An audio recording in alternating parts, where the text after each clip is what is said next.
I'm Adam Stanford, 32, a former Army cybersecurity specialist who spent 3 tours in Afghanistan before landing what I thought was my dream job at Nexus Defense Solutions. After 18 months of exemplary performance reviews and a $95,000 salary, everything changed when I disclosed my PTSD diagnosis during a routine security clearance renewal. Within a week, I was restructured into a junior analyst role with a $30,000 pay cut and stripped of my classified project access. My supervisor, Janet Morrison, claimed it was for my own well-being and the company's security protocols, but when I accidentally accessed the wrong server drive during my demotion transition, I discovered something that would make my PTSD discrimination look like a parking ticket. Hidden in encrypted folders were contracts worth $47 million that violated 3 federal laws and endangered American soldiers overseas.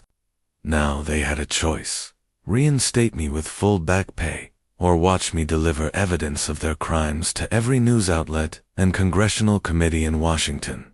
Before we jump back in, tell me where you're tuning in from, and if this story touches you, make sure you're subscribed, because tomorrow I've saved something extra special for you. Like if you've ever been underestimated because of your mental health struggles. To understand how I ended up in this situation, you need to know about my time in the Army. I enlisted right out of high school in 2010, drawn to cybersecurity by a recruiter who promised I'd be protecting America's digital infrastructure. What he didn't mention was that I'd be doing it while dodging IEDs in Kandahar. My first deployment to Afghanistan in 2012 was a culture shock. I was stationed at Forward Operating Base Shank, working out of a reinforced bunker that smelled like diesel fuel and desperation. My job was to monitor network intrusions and protect classified communications systems. The irony wasn't lost on me that while I was safeguarding digital borders, physical mortars were landing 50 yards from my workstation. The incident that changed everything happened during my second tour in 2014. I was part of a convoy escort mission, not my usual assignment, but we were short-staffed. Our vehicle hit an improvised explosive device en route Tampa, the main supply road connecting Kabul to Kandahar. The blast flipped our armored Humvee, killing Staff Sergeant Martinez instantly and leaving me trapped upside down for 3 hours, while insurgents took potshots at our position. I can still hear the silence that followed the explosion. That terrible, ringing quiet before the screaming started. Martinez had been showing me pictures of his newborn daughter just 20 minutes before the blast. The medic said I kept asking for him even after they pulled me from the wreckage, not remembering he was already gone. The Army Commendation Medal they gave me afterward felt like a cruel joke. The citation read, "For exceptionally meritorious service in support of Operation Enduring Freedom, demonstrating exceptional courage under enemy fire while maintaining critical communications security protocols." What it didn't mention was the nightmares, the hypervigilance, or the way my hand shook every time I heard a car backfire. My third deployment in 2015 was supposed to be easier, a desk job at Bagram Airfield, managing cybersecurity for drone operations. But the PTSD symptoms were getting worse. I'd wake up in a cold sweat, convinced I could smell burning diesel, and hear Martinez calling for help. During video conferences with Pentagon officials, I'd zone out completely, lost in flashbacks of that overturned Humvee.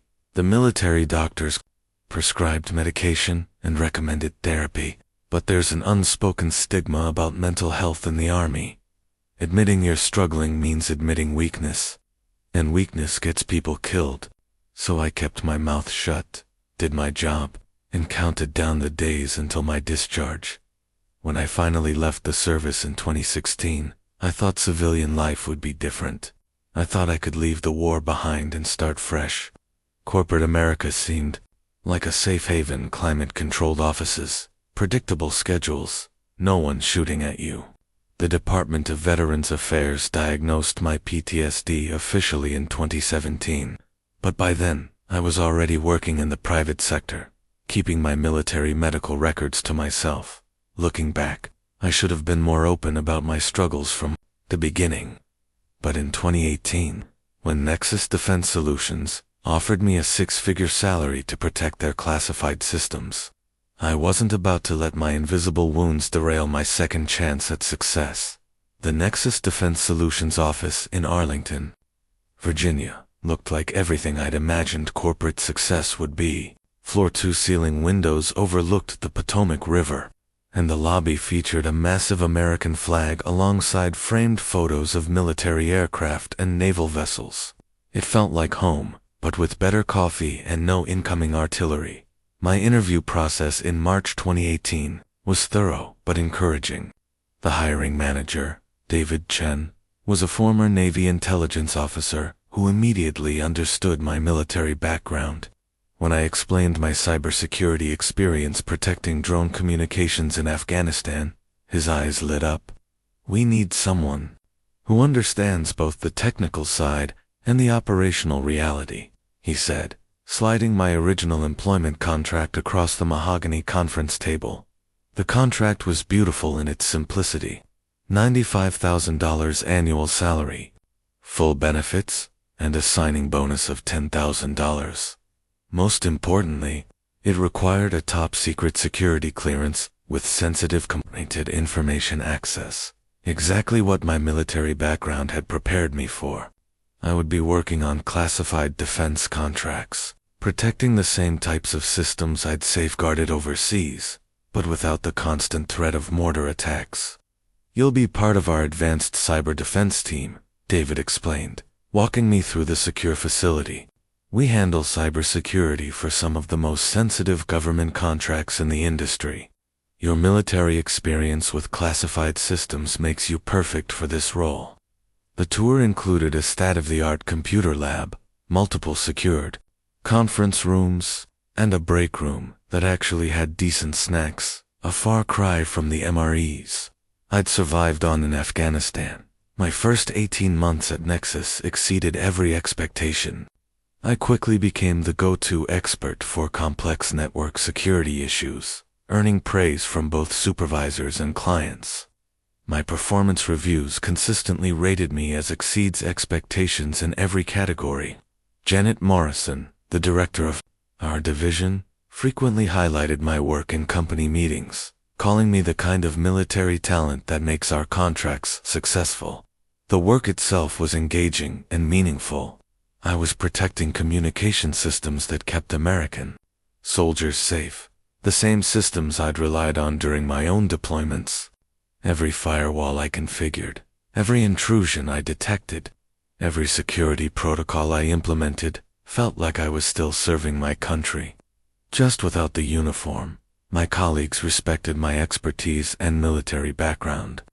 During lunch conversations, they'd ask about my service, and I'd share sanitized stories about the technical challenges of maintaining network security in a combat environment. I carefully avoided mentioning the Eid attack, the nightmares, or the prescription bottles I kept hidden in my apartment medicine cabinet. The security clearance renewal notice arrived in my inbox on a Tuesday morning in September 2019, marked urgent response required within 30 days. It was routine paperwork I'd filled out dozens of times during my military career, but this time felt different. The questionnaire had been updated with new sections about mental health treatment and psychological counseling. Question 47 stared at me from the computer screen. "Have you been diagnosed with or treated for any mental health conditions within the past 7 years?" My finger hovered over the keyboard. I could check no and hope my VA medical records never surfaced. Or I could be honest about my PTSD diagnosis and trust that a company full of veterans would understand. I chose honesty, thinking my exemplary performance record would speak for itself. That decision would destroy everything I'd built. The call from HR came exactly 1 week after I submitted my security clearance renewal. "Adam, this is Sarah from Human Resources. Janet Morrison would like to see you in her office at 2 p.m. today. It's regarding your clearance paperwork." The casual tone didn't match the knot forming in my stomach. Janet's office had always intimidated me, with its wall of military commendations and photos of her shaking hands with various Pentagon officials. She'd served 20 years in the Air Force before joining Nexus, and her no-nonsense demeanor commanded respect throughout the company. When I knocked on her door that Tuesday afternoon, she looked up from a manila folder, my personnel file. "Close the door and have a seat, Adam." Her voice was different, clinical rather than collegial. The internal HR memo later found in her desk drawer would reveal she'd already decided my fate before I entered the room. But in that moment, I still believed this was a routine discussion. "I've reviewed your security clearance renewal, and we need to discuss some concerns that have come to light." She opened the folder, revealing my medical records that somehow HR had obtained from the VA system. "Your PTSD diagnosis presents significant security risks that we hadn't previously been aware of." I felt my chest tighten, the same physiological response I'd experienced during mortar attacks. "Ma'am, my condition doesn't affect my work performance. My reviews have been outstanding, and I've never had any security incidents." "That's not the point, Adam." She leaned back in her chair, her expression shifting to what I now recognize as practiced corporate sympathy. "We have to think about the well-being of the entire team. Someone with PTSD might be unpredictable under stress. What if a cybersecurity incident triggered some kind of episode? What if your medication affects your judgment?" Every word felt like a personal attack. "I've been managing my condition effectively for years. I was handling classified systems in Afghanistan while dealing with active PTSD symptoms. Certainly I can handle them in a secure office environment. I'm sure you believe that, but company policy is clear. We can't risk having someone with documented mental health issues in such a sensitive position." She pulled out another document, a restructuring proposal that had obviously been prepared in advance. "However, we value your contributions to the company. We're prepared to offer you a position in our general IT support division." The new role was insulting. Junior systems analyst. $65,000 salary, no security clearance required, no access to classified projects. It was busy work, password resets, software installations, and basic troubleshooting. Everything I'd worked for, all the expertise I'd developed, would be wasted. "This is illegal," I said, my voice barely controlled. "The Americans with Disabilities Act prohibits discrimination based on mental health conditions. You can't demote me because I disclosed my PTSD." Janet's mask slipped for just a moment, revealing cold calculation underneath. "We're not discriminating, Adam. We're restructuring based on security requirements and operational needs. Your PTSD disclosure simply highlighted existing concerns about your suitability for classified work. This is for your own well-being and the company's security protocols." The gaslighting was masterful. She made my demotion sound like a favor. My discrimination looked like protection. The internal HR memo found months later would show her real thoughts. "Stanford's PTSD makes him a liability. Legal says we can't fire him outright, but we can restructure him out of sensitive positions. He'll probably quit rather than take the demotion." "I need time to consider this," I said, standing up on unsteady legs. "Of course, take the weekend, but understand that this restructuring is happening regardless. The only question is whether you want to be part of it." Her smile was practiced, predatory. "HR will have the paperwork ready Monday morning." Walking back to my desk, I felt the familiar hypervigilance kicking in, the same survival instinct that had kept me alive in Afghanistan. Every colleague's glance felt suspicious. Every whispered conversation seemed to be about me. By Monday morning, I'd accepted the demotion, but something had fundamentally changed. The company that had celebrated my military service was now punishing me for its consequences. What I didn't know was that this discrimination was just the beginning, and my transition to the new role would accidentally reveal secrets that made my personal injustice seem trivial by comparison. My first day as a junior systems analyst felt like wearing a uniform 2 sizes too small. The IT support desk was located in the basement, far from the executive floors and secure conference rooms, where I'd spent the previous 18 months. My new supervisor, Kevin Walsh, was a 26-year-old recent college graduate who kept referring to me as the military guy and explaining basic computer concepts I'd been implementing since he was in high school. "Your main job is ticket resolution," Kevin explained, showing me a queue of help desk requests, password resets, software installations, basic troubleshooting. Nothing too complex. The condescension was unintentional but painful.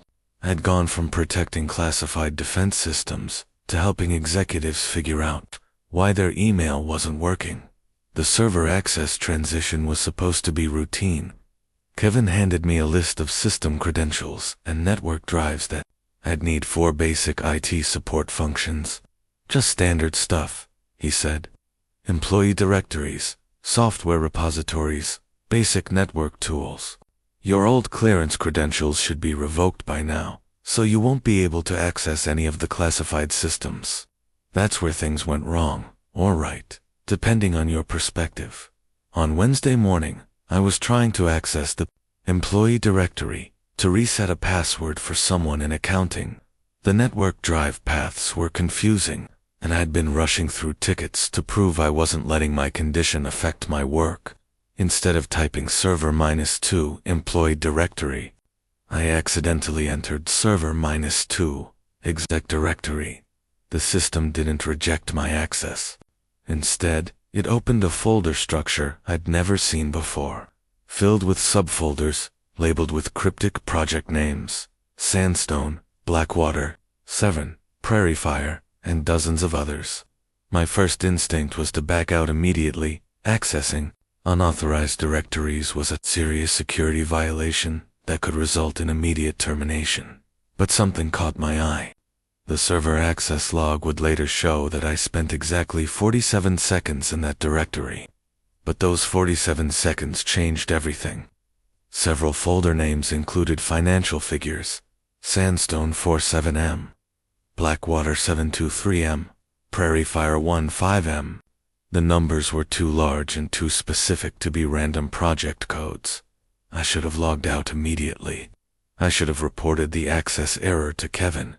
I should have pretended I never saw those folders. Instead, I clicked on Sandstone 47M. The folder contained hundreds of files, most of them encrypted with military-grade security protocols. But there were also PDF documents, email chains, and what appeared to be contract proposals. The file names were revealing: DoD-Sandstone-Final-Contract.pdf, Sandstone-Budget-Overruns.xlsx, Legal-Concerns-Sandstone.docx. My hands were shaking as I opened the first PDF. It was a Department of Defense contract for $47 million, dated 6 months ago, for advanced cybersecurity services in support of Operation Sandstone.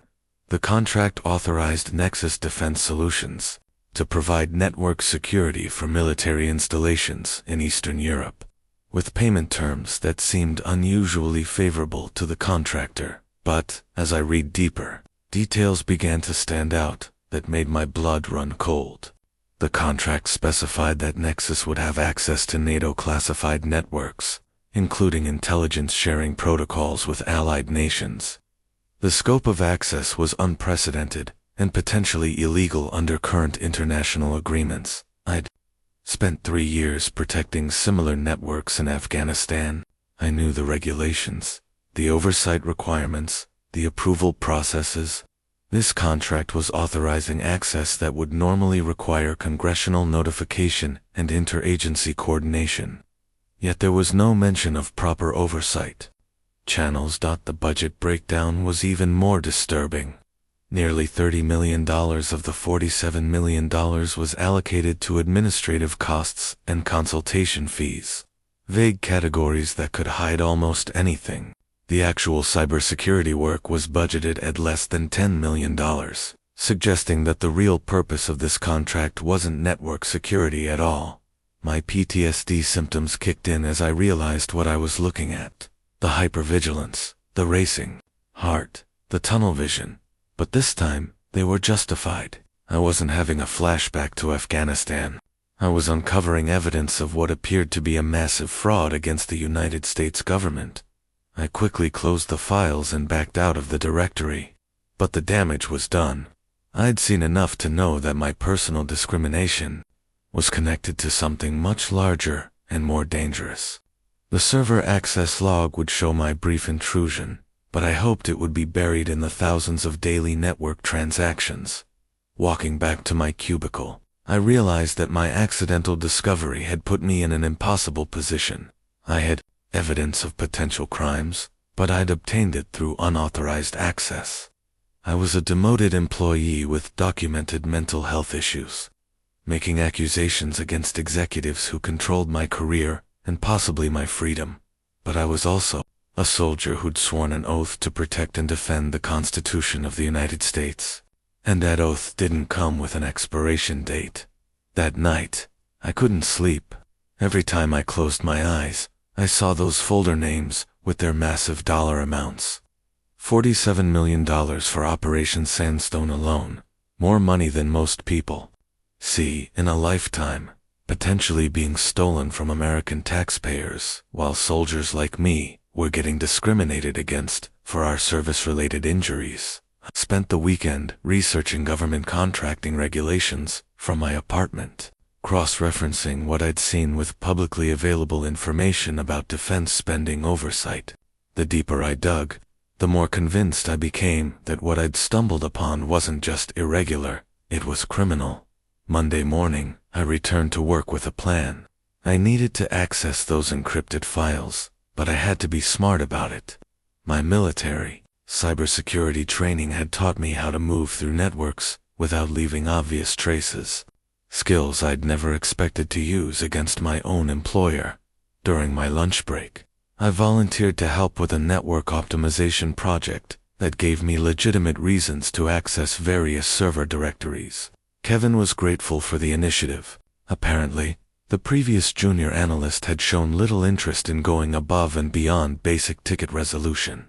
Just run some diagnostic scans on the main servers, Kevin said, handing me administrative credentials. Document any performance issues or unusual file structures. Janet wants a comprehensive audit of our network efficiency. The irony was perfect. Janet Morrison, the woman who'd demoted me for having PTSD, was unknowingly giving me the tools to investigate her potential crimes. I waited until after 6 p.m., when most of the office had cleared out, before beginning my real work. The encrypted contract files used AES 256 encryption, military-grade, security that would normally be impossible to crack. But I had advantages. I knew the company's naming conventions. I understood their password policies, and most importantly, I recognized the encryption patterns from my time protecting similar files in Afghanistan. The breakthrough came when I realized that Nexus was using a modified version of encryption software I'd helped implement for the Army. The company had purchased the licensing rights to military-grade encryption tools, but they'd made a critical error. They were using predictable key generation based on project names and dates. After 3 hours of careful analysis, I cracked the encryption on the first batch of Sandstone files. What I found inside made my PTSD symptoms seem like a minor inconvenience. The real Sandstone contract wasn't about cybersecurity at all. It was a money laundering operation disguised as defense contracting.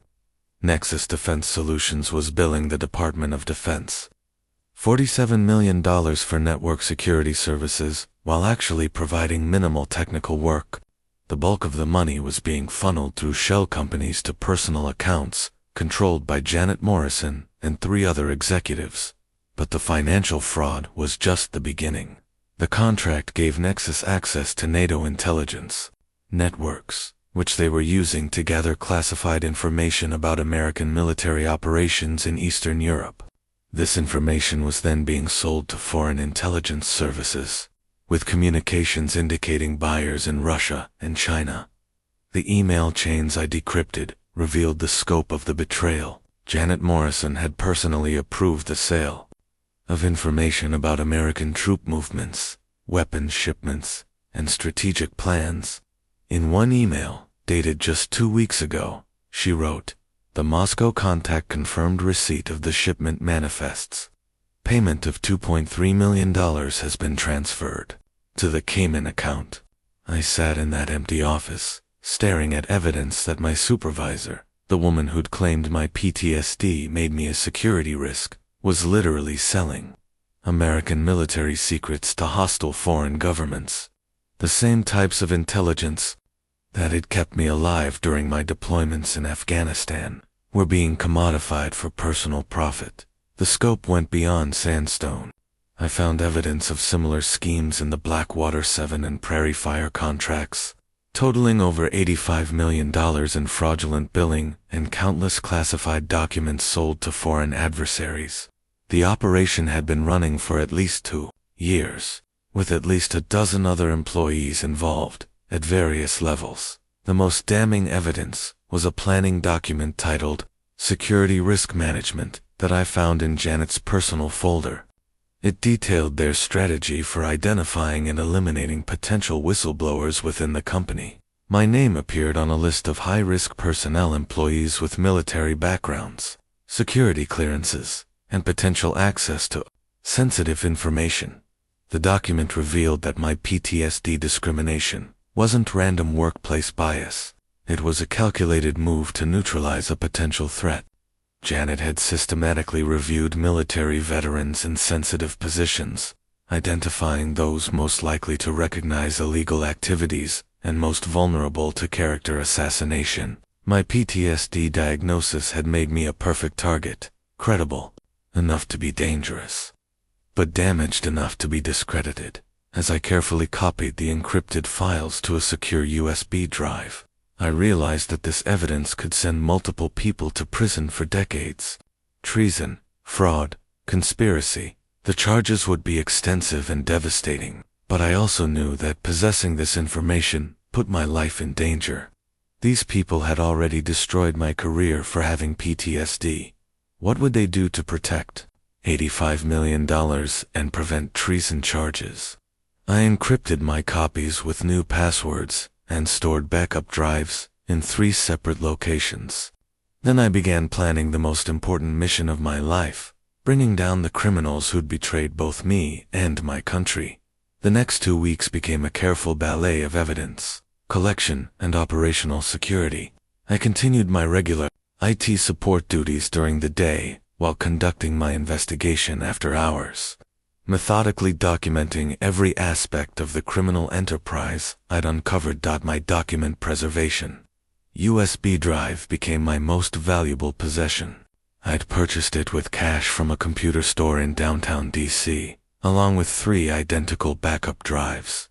Each night, I would update my files with new evidence, creating multiple copies, secured with different encryption keys. I stored one drive in a safety deposit box I'd rented under my mother's maiden name, another in a waterproof container buried in my apartment building's community garden, and kept the third with me at all times. The banking records were the most damning evidence. By cross-referencing the contract payments with financial documents I'd accessed during my network optimization project, I traced the money flow through a complex web of shell companies. Nexus Defense Solutions would receive payment from the Department of Defense, then immediately transfer 60 to 70% of the funds to consulting firms with names like Strategic Analysis LLC and Global Security Partners Inc. These companies existed only on paper, with bank accounts controlled by Janet Morrison and her co-conspirators. I discovered that Janet had been particularly clever about the money laundering. Rather than making large, suspicious transfers, she structured the payments to avoid federal reporting requirements. Each transfer was under $10,000, spread across multiple accounts, and disguised as legitimate business expenses. The total amount stolen was staggering over $85 million across 3 years of fraudulent contracts. But the financial crimes paled in comparison to the espionage evidence I uncovered. The classified documents being sold to foreign intelligence services weren't random intelligence. They were specifically chosen to maximize damage to American national security interests. Troop movement schedules, weapons shipment manifests, strategic planning documents, and communications intercepts were all being systematically harvested and sold. One particularly devastating discovery was a series of emails between Janet and someone identified only as Moscow Mike. The correspondence revealed that Russian intelligence had specifically requested information about American military advisors in Ukraine, including their identities, locations, and mission parameters. Janet had provided this information in exchange for $3.2 million, potentially putting American soldiers in direct danger. The most personal betrayal came when I found evidence that my own military service records had been part of the intelligence package sold to foreign buyers. My deployment locations, security clearance level, and even medical information had been commodified and sold to hostile nations. The woman who'd claimed my PTSD made me a security risk had literally sold my personal information to America's enemies. As I compiled the evidence, I realized I needed to understand the full scope of the criminal network. Using my IT access, I began mapping the organizational structure of the conspiracy. Janet Morrison was clearly the leader, but she had allies throughout the company. David Chen, the hiring manager who'd recruited me, was involved in the financial side. Sarah from HR had helped identify and neutralize potential whistleblowers. Even Kevin, my current supervisor, had unknowingly provided administrative support for some of the fraudulent activities. The conspiracy extended beyond Nexus Defense Solutions. I found correspondence with contacts at other defense contractors, suggesting a broader network of companies engaged in similar activities. There were references to coordination with foreign shell companies, cryptocurrency transactions, and even discussions about eliminating particularly troublesome government oversight officials. My military training proved invaluable during this investigation. The same skills I'd used to track network intrusions in Afghanistan helped me navigate the digital evidence without leaving traces. I documented everything with the same methodical precision I'd applied to intelligence reports during my deployments, creating a comprehensive case file that would be impossible to dismiss or discredit. But the psychological toll was enormous. Every day, I had to sit in meetings with people I knew were traitors, pretending to be the damaged veteran they'd successfully marginalized. Janet would occasionally check on my adjustment to the new role, her concern completely fabricated. "How are you settling in, Adam? No stress-related issues with the new responsibilities?" The gaslighting was constant and deliberate. My PTSD symptoms intensified under the pressure. The hypervigilance that had kept me alive in Afghanistan was now triggered by every interaction with my colleagues. I'd lie awake at night, planning escape routes from the office building, convinced that my investigation had been discovered and that I was in immediate physical danger. But I also felt a clarity of purpose I hadn't experienced since leaving the military. This wasn't just about personal vindication anymore. It was about protecting American soldiers, defending national security, and holding traitors accountable for their crimes. Every piece of evidence I gathered, every backup drive I secured, every document I encrypted was another step toward justice. By the end of the second week, I had assembled what I believed was an airtight case against Janet Morrison and her conspirators. But I also knew that possessing this evidence made me the most dangerous person in the building. The question was no longer whether I could prove their crimes. It was whether I could survive long enough to expose them. The executive email chain I discovered on a Friday evening revealed the true scope of the conspiracy and confirmed my worst fears about how deep the corruption ran, while supposedly running network diagnostics on the executive server. I'd gained access to Janet Morrison's personal email archives dating back 3 years. What I found there painted a picture of systematic criminal enterprise that made my individual case seem like a minor footnote.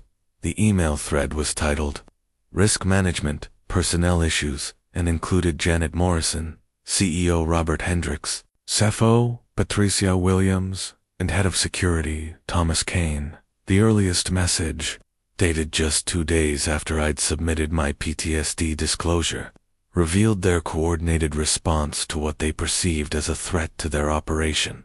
Adam Stanford's clearance renewal raises red flags, Janet had written.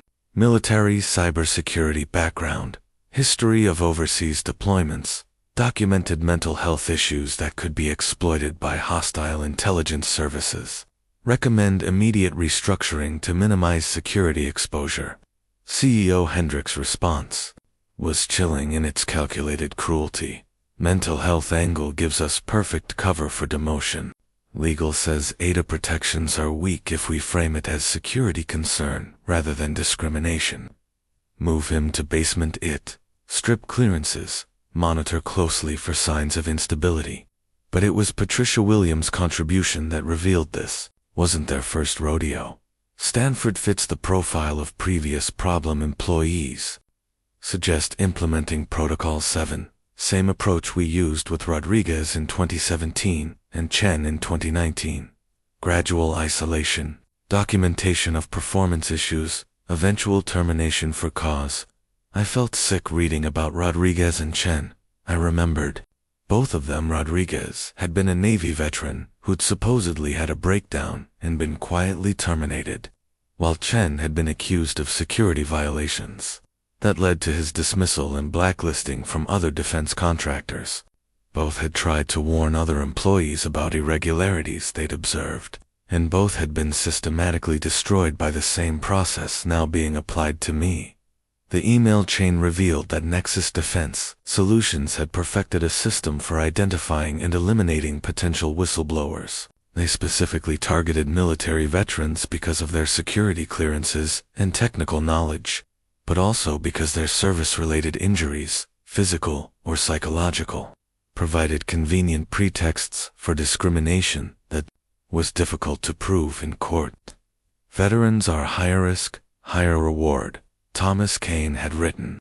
They have the skills and clearances we need for the contracts, but their military training makes them more likely to recognize illegal activities. PTSD cases are perfect. We can exploit their condition to discredit them if they become problems.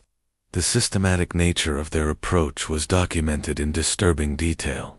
They maintained psychological profiles on all veteran employees, identifying vulnerabilities that could be exploited if necessary.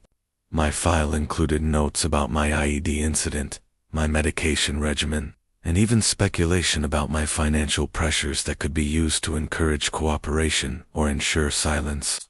But the most damning revelation was the scope of their previous swipes over the past 5 years. Nexus had identified and eliminated 17 potential whistleblowers, using variations of their Protocol 7 approach. Some had been demoted and marginalized until they quit. Others had been terminated for fabricated violations. And a few had been more aggressively silenced through legal threats and character. Assassination.1 email thread detailed their response. To Marcus Webb, a former Air Force intelligence officer, who discovered evidence of the money laundering operation in 2018. Rather than simply demoting him, they'd fabricated evidence of security violations and reported him to federal investigators. As a potential foreign agent, Webb had spent 6 months under FBI investigation before being cleared. But his career was destroyed and his reputation ruined. Webb approach worked perfectly, Janet had written. FBI investigation provided cover for our operational security review. By the time he was cleared, we'd cleaned up the evidence and improved our protocols. He's unemployable in the defense sector now. The corporate cover-up extended far beyond individual cases. They'd systematically reviewed and revised their operational security procedures after each whistleblower incident, making their criminal activities increasingly difficult to detect and prove. They'd also developed relationships with government oversight officials, using a combination of legitimate lobbying and strategic campaign contributions to reduce regulatory scrutiny.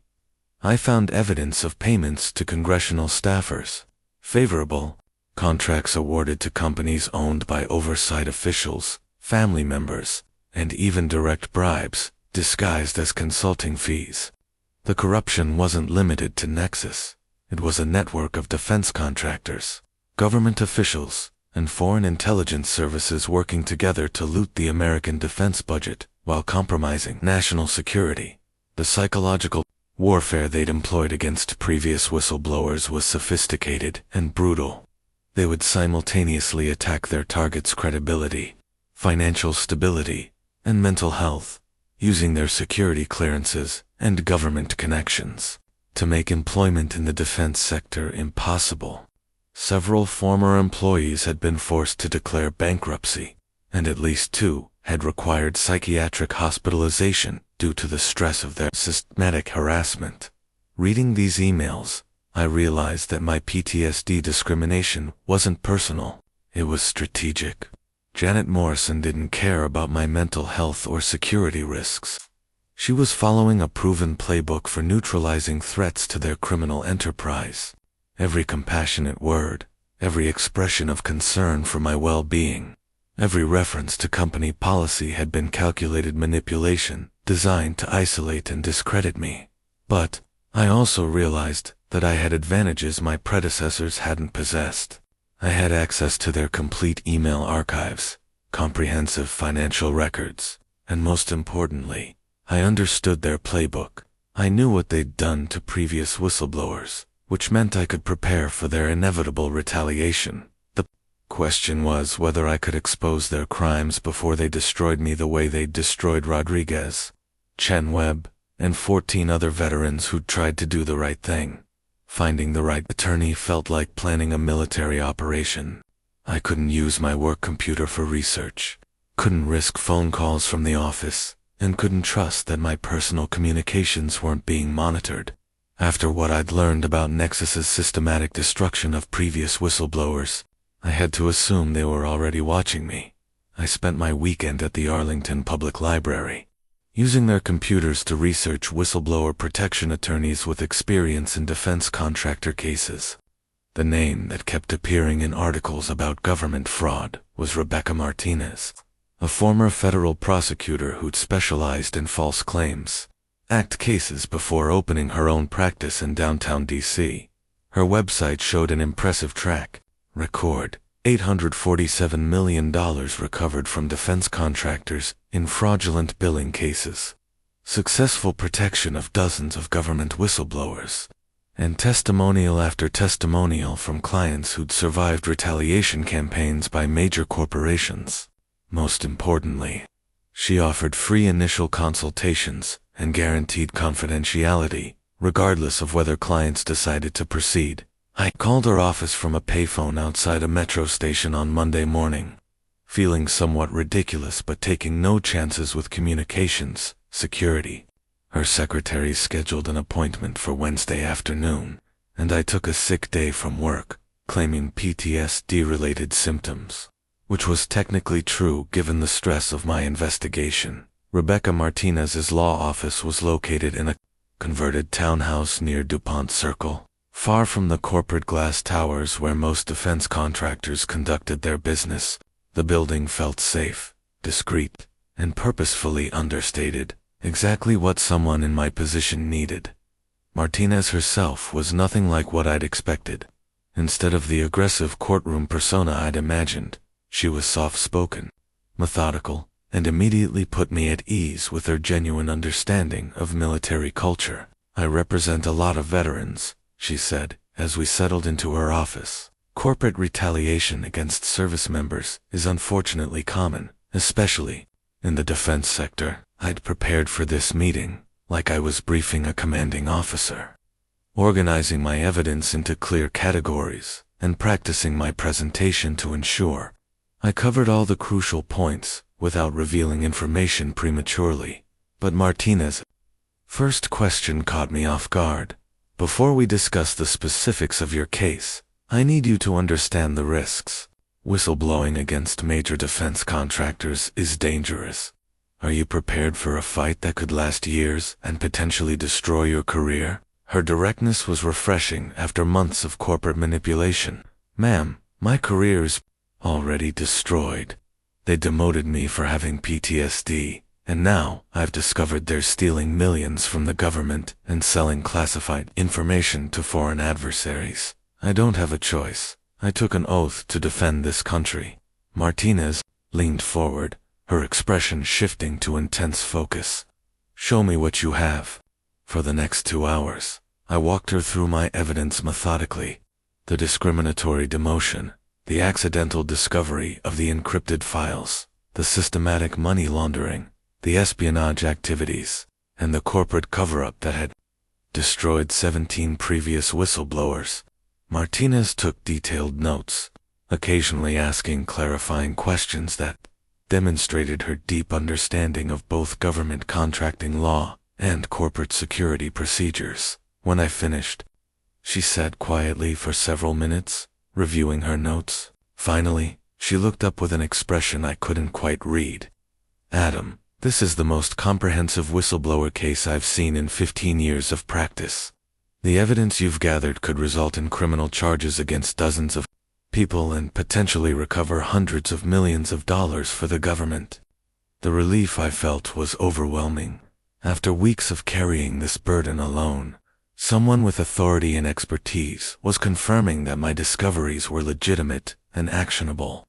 However, Martinez continued, you need to understand what you're up against. Based on your evidence, Nexus Defense Solutions has unlimited resources, government connections, and a proven track record of destroying people who threaten their operation.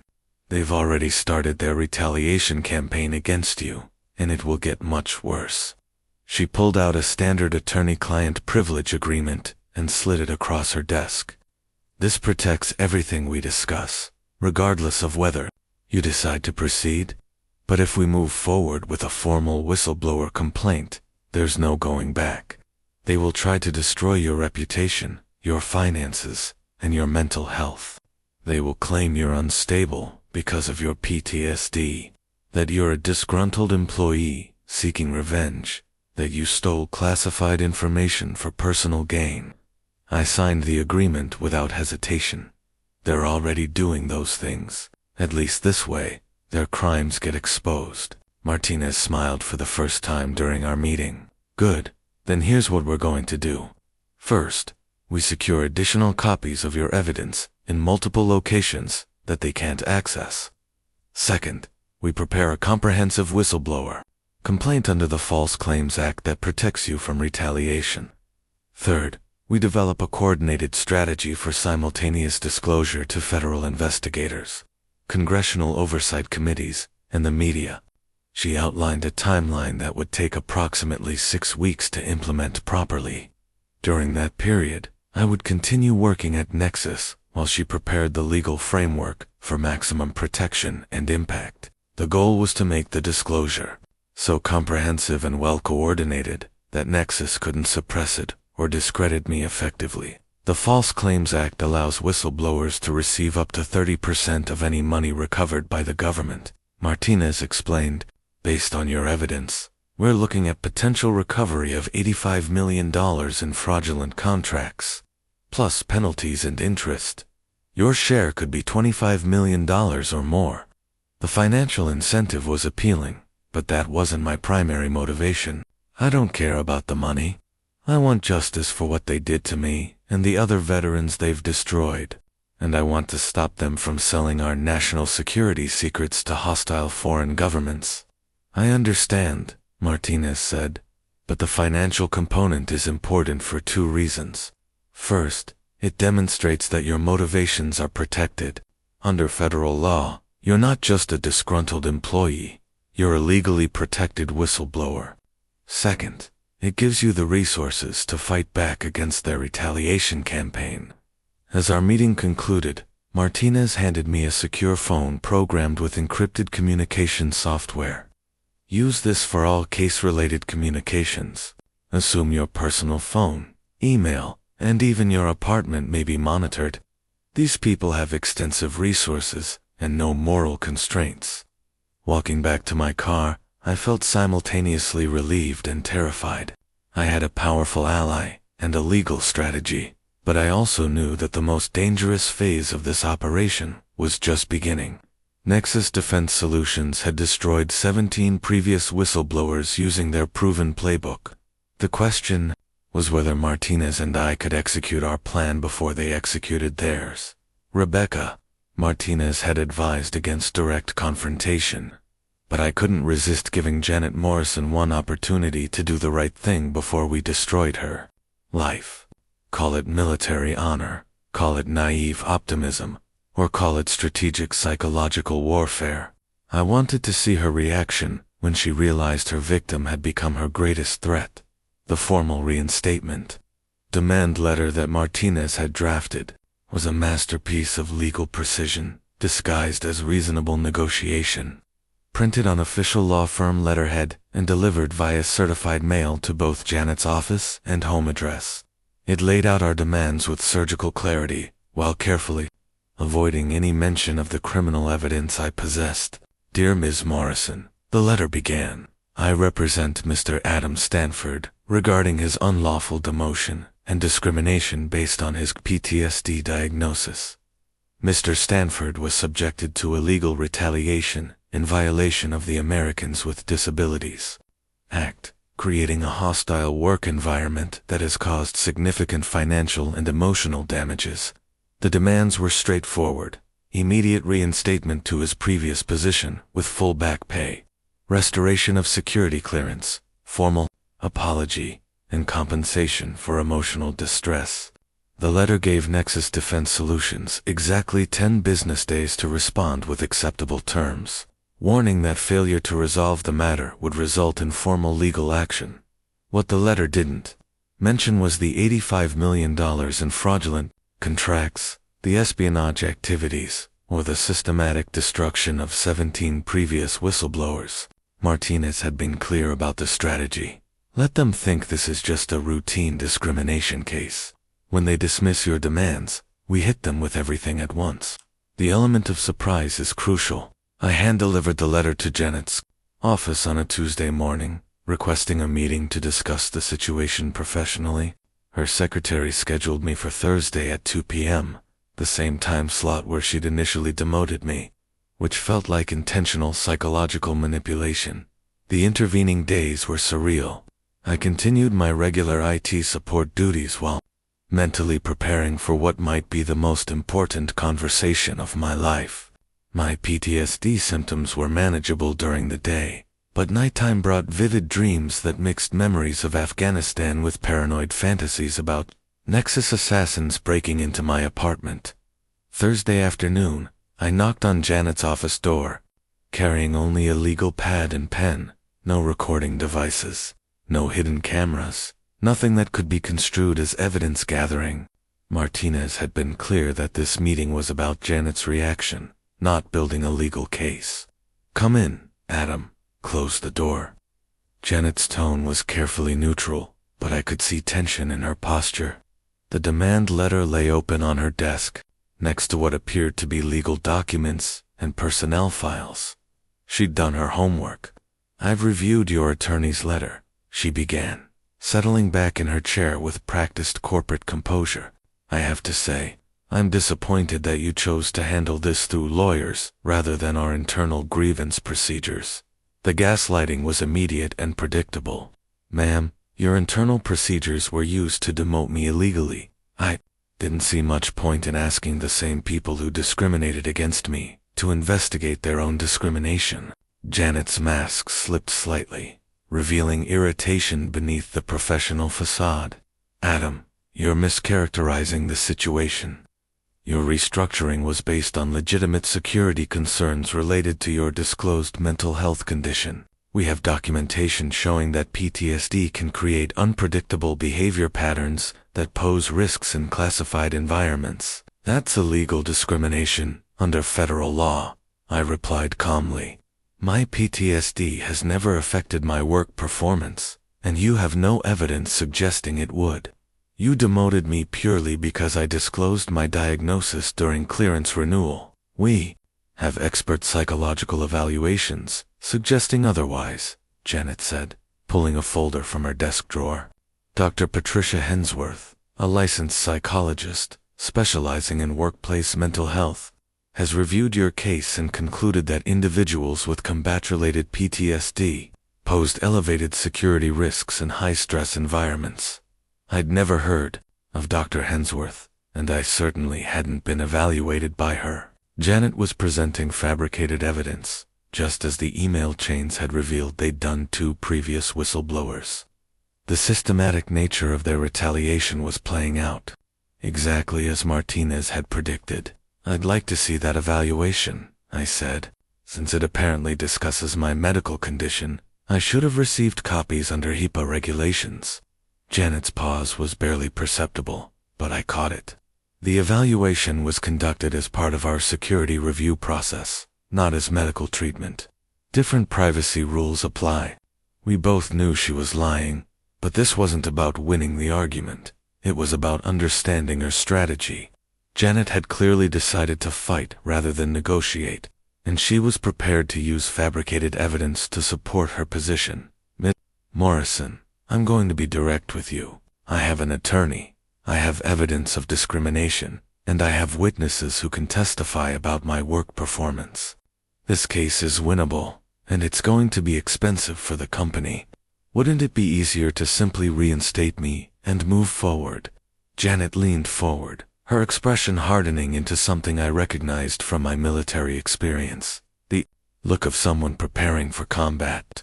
"Adam, I think you're overestimating your position. You're a demoted employee with documented mental health issues, making accusations against your supervisors. Your credibility is questionable. Your evidence is circumstantial. And frankly, your behavior since the restructuring has raised additional concerns about your stability." The threat was clear but carefully worded.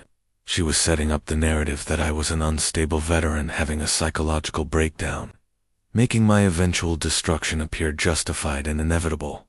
"What behavior?" I asked, genuinely curious about what fabricated evidence they were preparing. "Unauthorized access to network directories, suspicious after-hours activity, paranoid statements to colleagues about company policies," Janet said, consulting what appeared to be a prepared list. "Kevin Walsh has documented several incidents of concerning behavior that suggest your condition may be deteriorating. Every accusation was either fabricated or a distorted interpretation of my investigation activities. They were building a case that I was dangerous, unstable, and potentially engaged in security violations, exactly the same playbook they'd used against 17 previous whistleblowers." "I see," I said, standing up calmly. "So your response to my discrimination complaint is to double down with additional false accusations. That's an interesting legal strategy." Janet's smile was predatory. "Adam, I genuinely hope you get the help you need, but this company has to protect itself and its employees from potentially dangerous individuals. If you persist with these accusations, we'll have no choice but to take appropriate security measures." Walking out of her office, I felt a strange combination of satisfaction and dread. Janet had revealed their complete unwillingness to negotiate and confirmed that they were prepared to destroy me using fabricated evidence and character assassination. But she'd also underestimated me catastrophically. She thought she was dealing with a damaged veteran making desperate accusations about workplace discrimination. She had no idea that I possessed evidence of her treason, espionage, and systematic criminal enterprise. In 10 days, when our ultimatum expired, she would discover just how completely she'd miscalculated the threat I represented. The war was about to begin, and for the first time since my demotion, I felt confident about the outcome. The 10-day ultimatum deadline passed without any response from Nexus Defense Solutions. Exactly as Rebecca Martinez had predicted, Janet Morrison's silence was her final answer. They intended to fight rather than negotiate, which meant it was time to implement the nuclear option we'd been preparing. "Corporate criminals always make the same mistake," Martinez explained during our strategy meeting the following Monday. "They assume their victims are isolated and powerless. They never expect coordinated, simultaneous disclosure across multiple platforms that make suppression impossible." Our media strategy had been months in the making, carefully researched, and meticulously planned. The journalist contact list Martinez provided read like a who's who of investigative reporting. Sarah Chen, from the Washington Post's Pentagon Correspondent Desk; Michael Rodriguez, from ProPublica's Government Accountability Team; Jennifer Walsh, from CBS 60 Minutes; and David Kim, from the Wall Street Journal's Corporate Fraud Division. Each journalist had been selected for specific reasons. Chen specialized in defense contractor misconduct and had won a Pulitzer Prize for exposing fraudulent military contracts in Iraq. Rodriguez had built his career on corporate whistleblower cases and understood the legal complexities of False Claims Act litigation. Walsh produced television investigations that reached mainstream audiences beyond policy wonks. Kim covered financial crimes and would focus on the money laundering aspects of the case. The key is simultaneous coordination, Martinez explained. We give each journalist exclusive access to different aspects of the story, but we embargo everything for the same release date. That way, Nexus can't pressure any single news outlet to kill the story. They'd have to suppress 4 major publications simultaneously, which is impossible. I'd spent weeks preparing press packets tailored to each journalist's specialty. The Washington Post received comprehensive evidence about the fraudulent government contracts and systematic whistleblower retaliation. ProPublica got detailed documentation of the corporate cover-up and internal communications. CBS 60 Minutes received the human interest angle, focusing on my personal story and the 17 previous victims. The Wall Street Journal received financial records showing the money laundering operation and shell company networks. Each packet included executive summaries, written in accessible language, primary source documents with personal information redacted, and detailed timelines that made the complex criminal enterprise easy to understand. Martinez had reviewed every document to ensure nothing compromised ongoing investigations or violated classified information protocols. Our first meeting was with Sarah Chen at the Washington Post. We met at a coffee shop in Georgetown, far from both the Post's offices and Nexus headquarters. Chen was younger than I'd expected, probably in her early 30s. But her questions revealed deep knowledge of defense, contracting regulations, and government oversight procedures. This is extraordinary, Chen said, reviewing the evidence summaries. If these allegations are accurate, we're looking at one of the largest defense contractor fraud cases in decades. But I need to verify everything independently before publication. Of course, Martinez replied.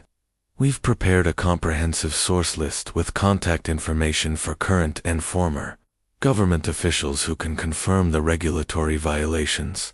We also have financial experts who can verify the money laundering evidence.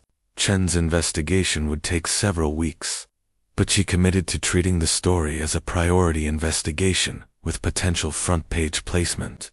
More importantly, she agreed to coordinate her publication date with the other journalists. To maximize impact, the ProPublica meeting with Michael Rodriguez was even more encouraging. Rodriguez had investigated similar corporate retaliation cases and immediately understood the systematic nature of Nexus's whistleblower destruction program. 17 previous victims, Rodriguez said, shaking his head. This isn't isolated misconduct, it's organizational criminal behavior. We need to find and interview as many of the previous targets as possible. Rodriguez had resources for extensive investigation, including researchers who could track down former Nexus employees and verify their experiences. His article would focus on the broader pattern of corporate misconduct rather than just my individual case. The CBS 60 Minutes meeting with Jennifer Walsh was different entirely. Television journalism required dramatic storytelling and compelling visuals, which meant focusing on personal impact rather than regulatory details. Your story is powerful, Walsh told me after reviewing the evidence.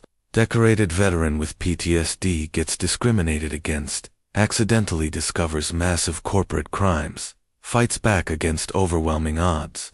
This is exactly the type of story that resonates with our audience. Walsh wanted to interview me on camera, film at locations relevant to the story, and potentially confront Janet Morrison and other Nexus executives with our allegations. The television component would reach millions of viewers who might never read newspaper investigations. The Wall Street Journal meeting with David Kim focused entirely on the financial evidence. Kim was fascinated by the sophisticated money laundering operation and the international connections we'd uncovered. These shell company networks are incredibly complex, Kim observed. Someone with serious financial expertise designed this system. We're not dealing with opportunistic fraud. This is organized criminal enterprise. Kim's investigation would trace the money flows through multiple countries and banking systems, potentially uncovering additional criminal activity beyond what I'd documented.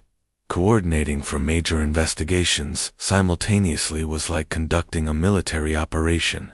Martinez and I maintained regular contact with each journalist, providing additional information as their investigations progressed, while ensuring that no single publication got so far ahead that Nexus could predict our timeline. The security considerations were constant and paranoid. We used encrypted communications, met in different locations each time, and assumed that Nexus was monitoring our activities. Martinez hired a private security firm to conduct electronic surveillance detection at her office and my apartment. Corporate espionage is real, Martinez warned. Companies like Nexus have unlimited resources and no moral constraints. They will spy on us, follow us, and try to discredit us through any means necessary. As the investigations progressed, I began receiving subtle indications that Nexus was escalating their retaliation campaign. My work computer was randomly selected for additional security scans. Kevin Walsh mentioned that HR was reviewing my network access logs for routine compliance auditing. My security clearance renewal was flagged for additional review. That could take months to complete. But I also felt the satisfaction of seeing justice take shape. Each journalist's investigation was uncovering additional evidence that corroborated and expanded our allegations. Former Nexus employees were coming forward with their own stories of retaliation and misconduct. Government officials were confirming regulatory violations they'd suspected but hadn't been able to prove. The coordinated publication date was set for 3 weeks away, giving each journalist time to complete their investigations while maintaining operational security. When those stories broke simultaneously across 4 major news outlets, Nexus Defense Solutions would face a media firestorm that no corporate damage control could suppress. Janet Morrison and her co-conspirators had no idea what was coming, while the journalists conducted their investigations. Rebecca Martinez and I worked parallel channels to ensure government accountability beyond media exposure. Congressional oversight was crucial. Without legislative pressure, corporate criminals often weathered media storms and returned to business as usual once public attention faded. The congressional committee contact information Martinez had compiled read like a directory of Washington's most powerful oversight bodies: the House Committee on Oversight and Reform, the Senate Armed Services Committee, the House Committee on Veterans Affairs, and the Senate Committee on Homeland Security and Governmental Affairs. All had jurisdiction over different aspects of the Nexus crimes. Our strategy was surgical rather than blanket. Rather than overwhelming every committee with the same information, we targeted specific committees with evidence most relevant to their oversight responsibilities. The Armed Services Committees received documentation about the fraudulent defense contracts and compromised national security. The Veterans Affairs Committees got evidence about systematic discrimination against military veterans. The Oversight Committees received comprehensive evidence about government fraud and corporate misconduct. My first meeting was with Amanda Stevens, the staff director for the House Committee on Oversight and Reform. Stevens was a career congressional staffer who'd spent 15 years investigating corporate fraud and government waste. Her office was located in the Rayburn House office building, and getting through security felt like entering a fortress. "Mr. Stanford, I've reviewed your preliminary materials," Stevens said, gesturing to a thick folder on her desk. "If these allegations are accurate, We're looking at multiple criminal violations that require immediate congressional attention. Stevens understood the political implications immediately. Defense contractor fraud was a bipartisan issue that could generate significant media attention and political benefits for committee members. The systematic discrimination against veterans added an emotional component that would resonate with voters across party lines. Our committee has been investigating defense contractor misconduct for years, Stevens explained. We've suspected companies like Nexus were engaged in systematic fraud, but we've lacked the comprehensive evidence needed to take decisive action. Your documentation could be the breakthrough we've been waiting for. The committee's investigation would include subpoena power, sworn testimony, and access to classified information that journalists couldn't obtain. Stevens committed to beginning preliminary review immediately, with formal hearings scheduled within 60 days if the evidence supported our allegations. My meeting with James Morrison, the staff director for the Senate Armed Services Committee, was more complex due to the national security implications. Morrison was a former Pentagon official who understood the classified information protocols and international espionage concerns. The foreign intelligence aspect is what concerns me most, Morrison said, reviewing the evidence about information sales to Russian and Chinese contacts. If American military personnel have been endangered by these intelligence leaks, we're talking about potential treason charges. Morrison's committee had jurisdiction over military personnel security and classified information protection. They could investigate whether the intelligence sales had directly endangered American soldiers or compromised ongoing military operations overseas. We'll need to coordinate with the intelligence committees, Morrison explained. Some of this information may require classified briefings and closed-door testimony. Are you prepared for that level of scrutiny? The prospect of testifying before Congress about classified matters was intimidating, but it was also vindicating. After months of being treated like a mentally unstable troublemaker, congressional staff directors were taking my evidence seriously and recognizing its national security implications. The Veterans Affairs Committee meetings were the most personally meaningful. Representative Maria Gonzalez, the committee chair, was herself a Marine veteran who'd faced discrimination after returning from Iraq with a traumatic brain injury. This systematic targeting of veterans with service-connected disabilities is exactly what our committee exists to prevent, Gonzalez said during our briefing. These companies benefit from veterans' security clearances and military expertise, then discard them when their service-related injuries become inconvenient. Gonzalez's committee would investigate the broader pattern of veteran discrimination in the defense contracting industry. My case would be the centerpiece, but they planned to examine similar cases across multiple companies to determine whether systematic discrimination was industry-wide. The most surprising development came from Senator Patricia Williams, the ranking member of the Senate Homeland Security Committee. Williams had been investigating foreign influence operations in American defense industries and immediately recognized the espionage implications of the Nexus case. Mr. Stanford, your evidence suggests that hostile foreign intelligence services may have specifically targeted American defense contractors to gain access to classified information, Williams said during our briefing. This could be part of a broader strategic campaign to compromise our national security infrastructure. Williams' investigation would examine whether the Nexus espionage activities were isolated or part of a coordinated foreign intelligence operation, targeting multiple defense contractors. The implications were staggering. If foreign adversaries had systematically infiltrated American defense companies, the national security consequences could be catastrophic. Each congressional contact required careful preparation and security considerations. Martinez insisted on conducting all meetings in secure government facilities rather than private offices, and we provided evidence through official channels that protected classified information while ensuring congressional access. The bureaucratic process was slow but thorough. Congressional staff members had to verify our evidence independently. coordinate with other committees to avoid duplication, and develop hearing schedules that maximized political impact while respecting ongoing law enforcement investigations. But the political momentum was building. Congressional staff directors were briefing their committee chairs, who were briefing other members, who were beginning to ask questions about Nexus Defense Solutions during routine oversight hearings. The company's name was entering the congressional conversation even before formal investigations began. The security implications were also escalating.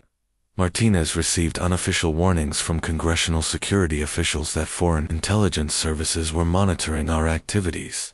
Apparently, the espionage evidence we'd uncovered had triggered counterintelligence concerns about whether hostile nations might try to silence us before we could testify.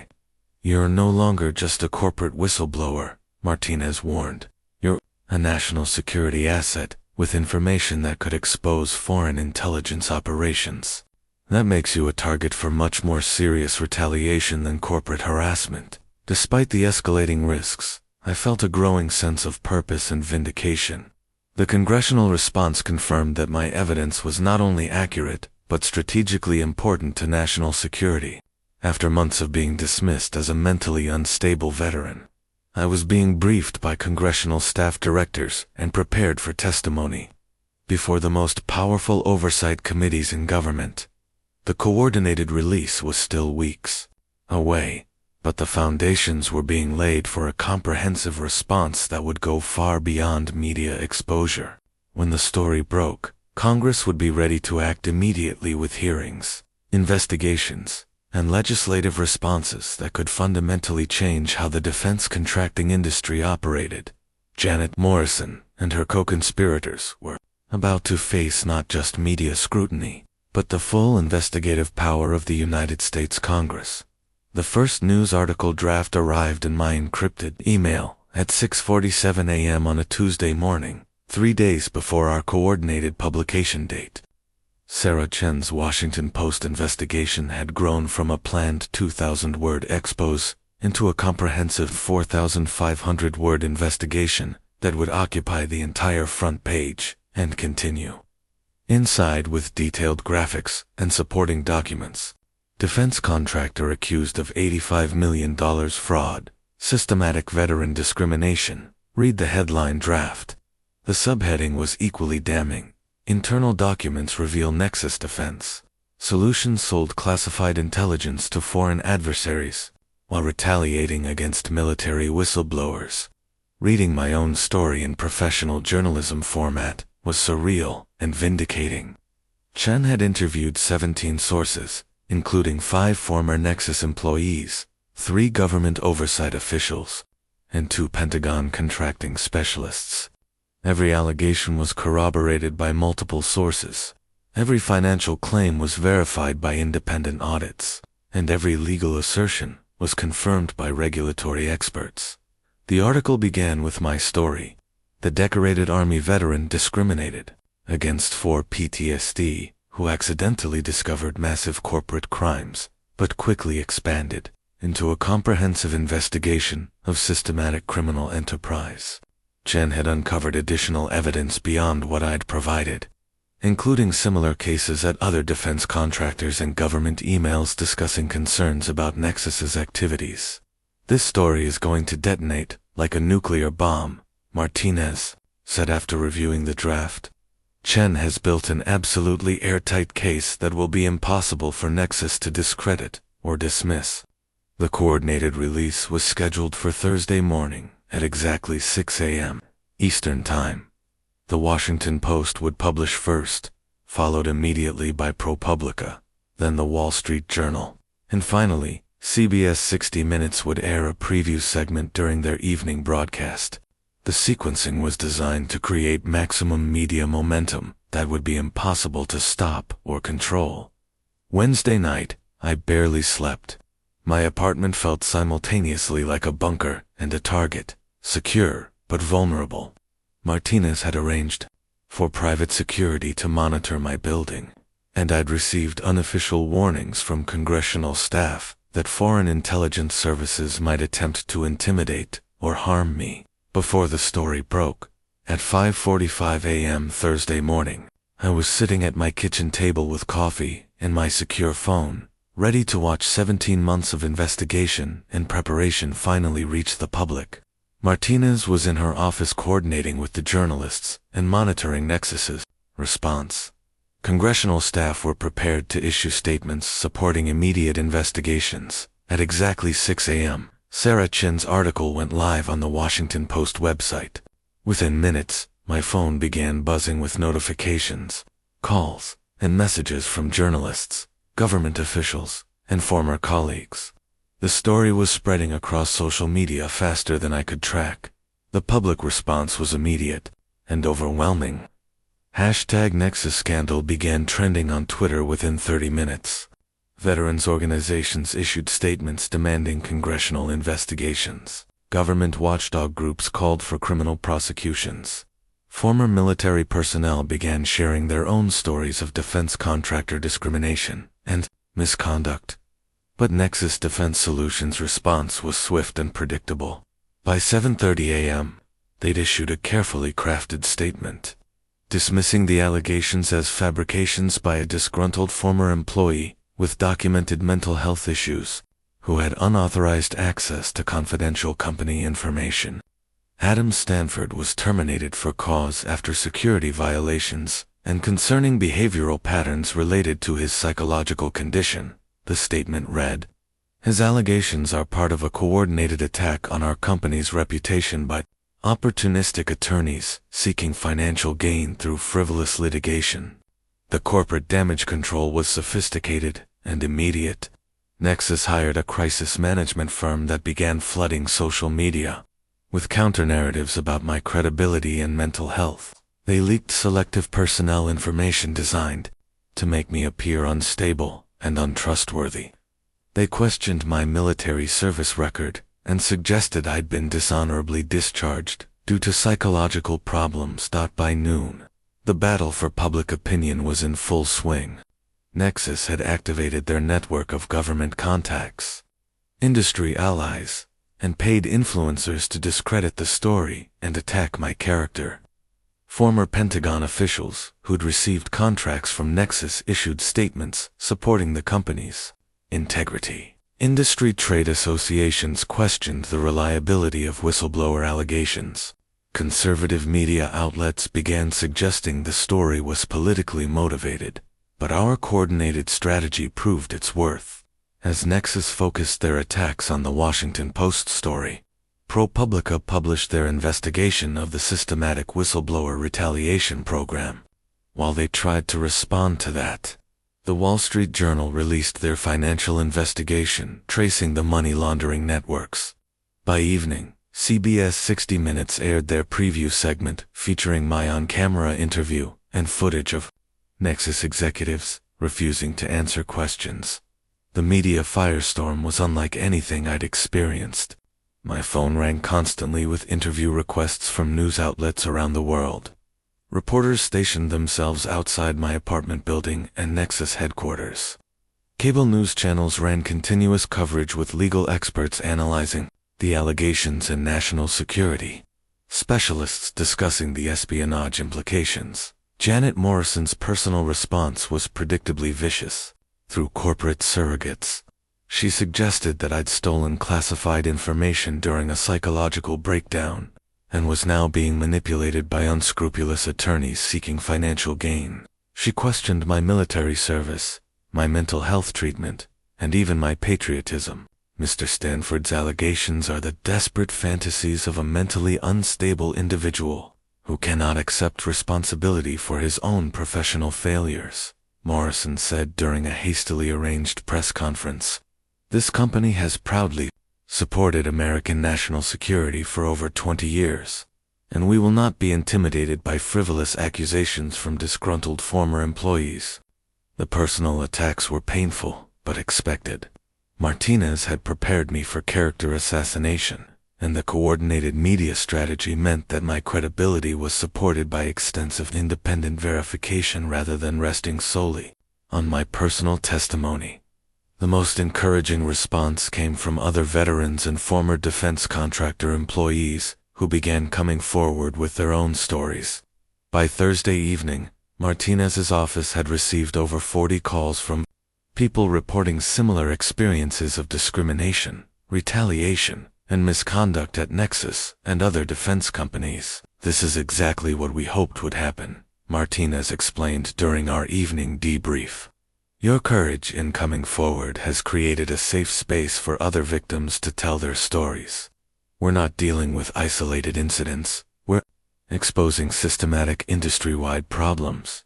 As Thursday night ended, I felt simultaneously exhausted and exhilarated. The story was out, the evidence was public, and the momentum was building toward investigations and accountability that Nexus couldn't suppress or control. The corporate criminals who'd destroyed my career and betrayed my country were finally facing consequences for their actions. But I also knew this was just the beginning. Nexus Defense Solutions had unlimited resources and powerful allies. The real battle for justice was just starting, and they would fight back with everything they had. The federal investigation notice arrived at Nexus Defense Solutions headquarters at 9:15 a.m. on Friday morning, less than 24 hours after the coordinated media exposure.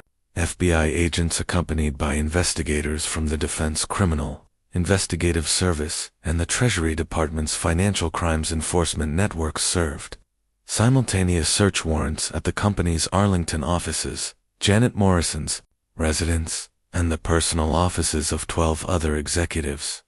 I watched the news coverage from Martinez's office, where we'd established a secure command center to coordinate responses to the rapidly developing situation. Live television footage showed FBI agents carrying boxes of documents from Nexus headquarters, while employees stood outside in confused clusters, uncertain whether they still had jobs. "This is faster than I expected," Martinez said, monitoring multiple news feeds simultaneously. Federal agencies must have been conducting preliminary investigations based on our congressional briefings. They were ready to move immediately once the evidence became public. The investigation notice was comprehensive and devastating. The FBI was investigating potential violations of the False Claims Act, the Foreign Agents Registration Act, the Espionage Act, and multiple federal fraud statutes. The Treasury Department was pursuing money laundering charges. The Defense Department was reviewing all Nexus contracts for fraud and security violations. Most significantly, the Justice Department had established a joint task force coordinating multiple agencies and jurisdictions. This wasn't a routine corporate fraud investigation. It was a national security case with international implications that would receive unlimited resources and highest priority attention. The market response was swift and brutal. Nexus Defense Solutions stock price collapsed by 73%. In pre-market trading before the NYSE suspended trading pending material corporate developments. Investment analysts issued emergency downgrades, with Goldman Sachs calling the company pending resolution of federal criminal investigations. By noon, congressional leaders were announcing immediate hearings. Representative Maria Gonzalez scheduled Emergency Veterans Affairs Committee hearings for the following week. Senator Patricia Williams convened a closed-door intelligence briefing for Tuesday. The House Oversight Committee issued subpoenas for Janet, Morrison, and 11 other executives to testify under oath within 10 days. The political momentum was overwhelming. Both Democratic and Republican members of Congress were demanding investigations, with several calling for criminal prosecutions and industry-wide reforms. The veteran discrimination angle had bipartisan appeal, while the national security implications gave hawkish Republicans additional reasons to support comprehensive action. But the most satisfying development was watching the systematic destruction of the executives who'd tried to destroy me. By Friday afternoon, 3 board members had resigned, citing concerns about corporate governance and legal exposure. The company's general counsel announced his immediate retirement. 2 vice presidents were placed on administrative leave pending internal investigations. Janet Morrison's position became untenable within hours. An emergency board meeting convened Friday evening resulted in her immediate termination for cause, along with forfeiture of all severance benefits and stock options. The woman who'd demoted me for having PTSD was fired in disgrace, facing potential criminal charges that could result in decades in federal prison. The corporate panic was visible and satisfying. Nexus hired 3 separate crisis management firms, 2 white-collar criminal defense law firms, and a government relations company to manage the multi-front disaster. They issued contradictory statements defending their practices while simultaneously announcing comprehensive internal reviews and enhanced compliance procedures. The international implications were escalating beyond what anyone had anticipated. NATO allies were reviewing intelligence sharing agreements with American defense contractors. The European Union announced investigations into whether classified European military information had been compromised. Russian and Chinese officials denied involvement while quietly recalling intelligence operatives who might have been exposed by our revelations. Media coverage was relentless and expanding. The story had grown beyond corporate fraud into a comprehensive examination of defense contractor oversight, veteran discrimination, and foreign espionage. Documentary filmmakers were already negotiating rights to tell the story. Publishing houses were contacting Martinez about book deals. The personal validation was overwhelming. After 17 months of being treated like a mentally unstable troublemaker, I was being hailed as a patriotic whistleblower who'd exposed massive crimes against American national security. Veterans organizations were nominating me for awards.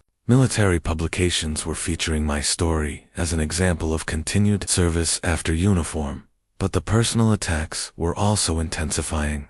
Nexus had hired a private investigation firm to dig into my background, my family, my finances, and my personal relationships. They leaked information about my PTSD treatment, my military disciplinary record, and even my college grades in an attempt to discredit my character and credibility. The psychological warfare was sophisticated and relentless. Anonymous, online accounts spread rumors about my mental health, my personal life, and my motivations. I received threatening messages, suspicious phone calls, and what appeared to be surveillance at my apartment building. Martinez hired additional security and advised me to avoid predictable routines. "This is what we expected," Martinez reminded me during our Friday evening debrief. "Corporate criminals always attack the messenger when they can't discredit the message, but your evidence is so comprehensive and well corroborated that personal attacks can't overcome the facts." The most encouraging development was the response from other whistleblowers and victims. Martinez's office had received over 200 calls from current and former defense contractor employees reporting similar experiences. The systematic nature of industry-wide misconduct was becoming undeniable, suggesting that our case could catalyze broader reforms. Several former Nexus employees who'd been destroyed by the company's retaliation program were coming forward to support my allegations. Marcus Webb, the Air Force veteran who'd been falsely accused of being a foreign agent, agreed to testify about his experience. Rodriguez and Chen, the previous victims I'd read about in the email chains, were cooperating with federal investigators. As the first week of exposure ended, I felt simultaneously vindicated and overwhelmed. Everything I'd hoped to accomplish, criminal investigations, congressional hearings, media attention, and public accountability, was happening faster and more comprehensively than I'd dared to imagine. But I also realized that this was just the beginning of a much longer battle. Federal investigations would take months or years to complete. Congressional hearings would be politically complex and potentially partisan. Corporate defense attorneys would fight every charge and appeal every conviction. Janet Morrison and her co-conspirators were facing the destruction of their careers, their finances, and potentially their freedom. They would fight back with unlimited resources and no moral constraints. The war for justice was far from over, but for the first time since my demotion, I felt confident about the ultimate outcome. The full reinstatement offer arrived via certified mail on Monday morning, exactly 1 week after the coordinated media exposure that had destroyed Nexus Defense Solutions.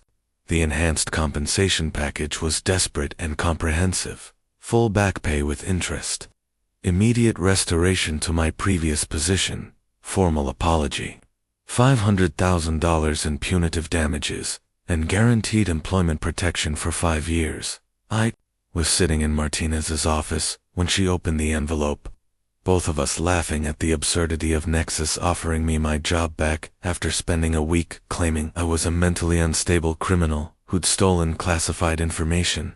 The company that had systematically destroyed 17 previous whistleblowers was now begging me not to destroy them. "This is panic," Martinez said, reviewing the settlement terms. "They're offering 10 times what we would have accepted 6 months ago because they know the criminal investigations are going to be devastating. They want to resolve the civil case before the criminal case destroys their ability to pay damages." The offer was tempting in some ways: immediate financial security, official vindication, and the satisfaction of forcing my tormentors to admit their wrongdoing.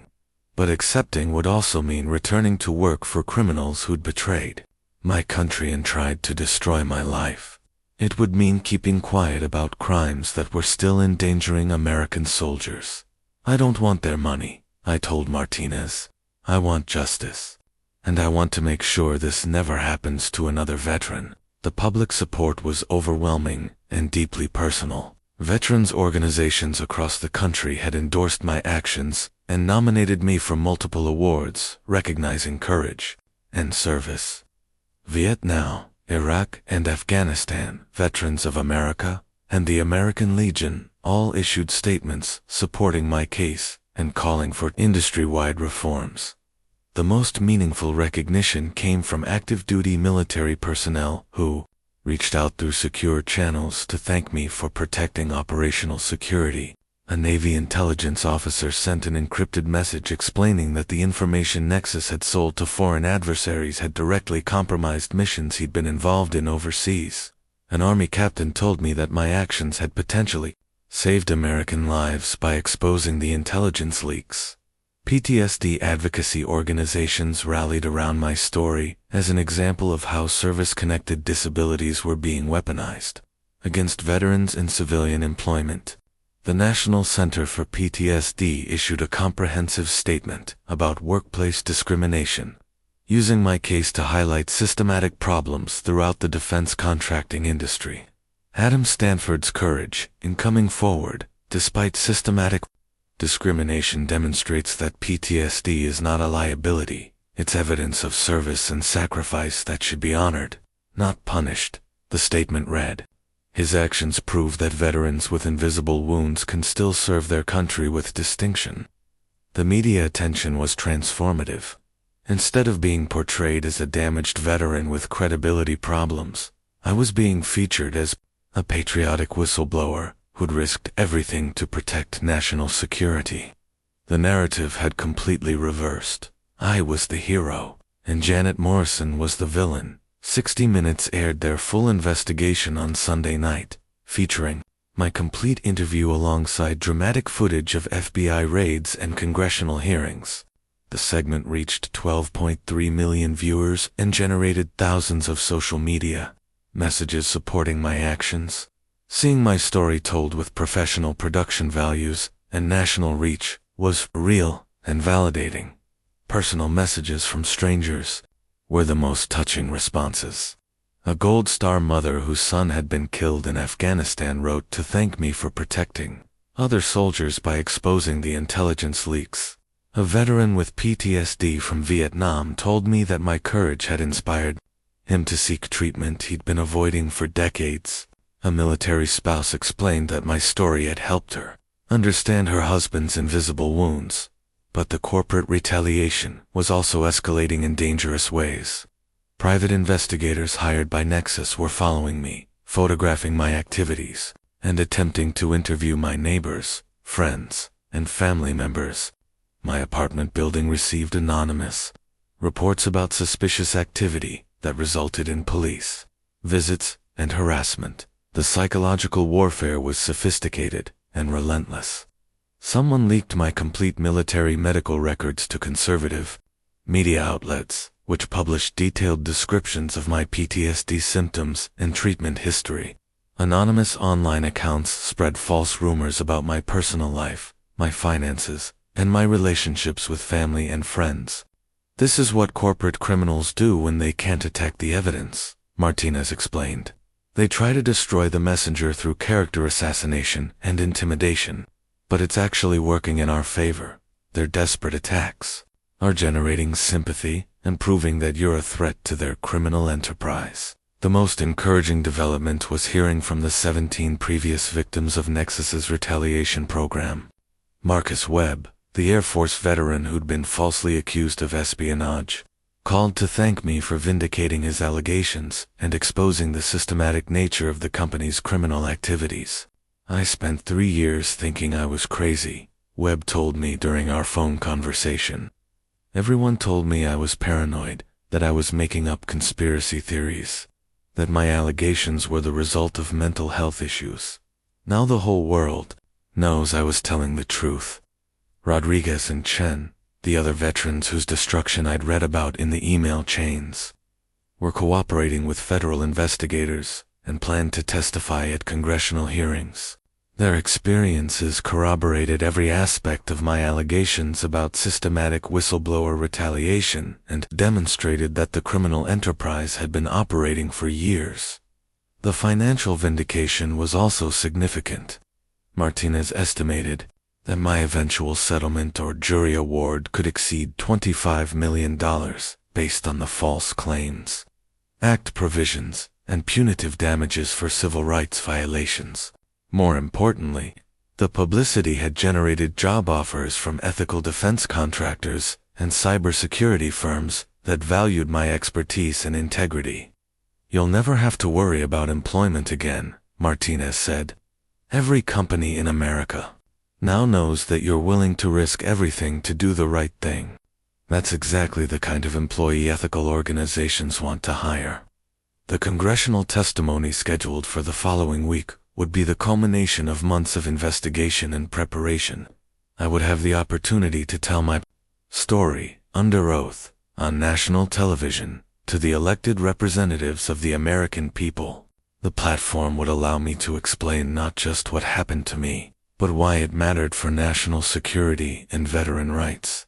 As the second week after exposure began, I felt a profound sense of personal transformation. 17 months ago, I'd been a successful defense contractor focused on technical excellence and career advancement. The discrimination and investigation had forced me to confront larger questions about justice, integrity, and moral courage. I was no longer the same person who'd been demoted for having PTSD. I was a national security whistleblower who'd exposed massive crimes and inspired other victims to come forward. I was an advocate for veteran rights who demonstrated that service-connected disabilities were sources of strength, not weakness. Most importantly, I was finally able to sleep through the night without nightmares. For the first time since my IED incident in Afghanistan, my hypervigilance was serving a constructive purpose, and my military training was being used to protect American soldiers rather than corporate criminals. The war for justice was far from over, but the personal battle for vindication had been decisively won. The criminal indictment documents arrived at the federal courthouse in Alexandria, Virginia, on a cold February morning, 8 months after my initial exposure of the Nexus Defense Solutions conspiracy. The 147-page indictment read like a comprehensive catalog of corporate criminality, charging Janet Morrison and 12 co-conspirators with violations spanning from fraud and money laundering to espionage and conspiracy against the United States. Sat in the courthouse gallery, watching Janet Morrison's perp walk, flanked by federal marshals and accompanied by a team of expensive defense attorneys, who couldn't hide the reality that their client was facing potential life imprisonment. The woman who'd claimed my PTSD made me a security risk was now charged with selling American military secrets to hostile foreign governments. The charges were comprehensive and devastating. Janet faced 17 counts of violating the Espionage Act for selling classified information to Russian and Chinese intelligence services. The money laundering charges encompassed $85 million in fraudulent contracts and kickbacks. The conspiracy charges included racketeering, wire fraud, and violations of the Foreign Agents Registration Act. The defendants engaged in a systematic criminal enterprise that betrayed American national security interests while stealing millions of dollars from taxpayers. Read the Justice Department statement. This prosecution demonstrates that no individual or organization is above the law, regardless of their government connections or corporate position. The civil lawsuit settlements had been finalized the previous month, generating over $200 million in recoveries for the federal government and establishing precedents for future whistleblower cases. My personal settlement, protected by confidentiality agreements, provided financial security that would allow me to focus on advocacy rather than employment concerns. But the criminal prosecutions were what mattered most for justice and deterrence. Janet Morrison's trial, scheduled to begin in 6 months, would be closely watched by the defense contracting industry as a warning about the consequences of systematic criminal behavior. The congressional testimony I delivered 3 months earlier had been the most nerve-wracking and ultimately satisfying experience of my life, sitting before the House Committee on Oversight and Reform, with C-SPAN cameras broadcasting to the nation. I'd told my complete story under oath and answered questions from both Republican and Democratic members. Mr. Stanford, in your opinion, how many American soldiers may have been endangered by the intelligence that Nexus Defense Solutions sold to foreign adversaries? Representative Gonzalez had asked during the hearing. Congresswoman, based on the classified briefings I've received from intelligence officials, the information sold by Nexus potentially compromised the safety of over 3,000 American military personnel deployed in Eastern Europe and the Middle East. I'd responded, the troop movement schedules, weapons shipment manifests, and communication protocols they sold could have been used to target American forces for attack. The hearing room had been completely silent as the implications sank in. Janet Morrison and her conspirators hadn't just stolen money. They'd literally endangered the lives of American soldiers for personal profit. The legislative response had been swift and bipartisan. The Veteran Whistleblower Protection Act, introduced with my story as the primary example, had passed both houses of Congress with overwhelming majorities.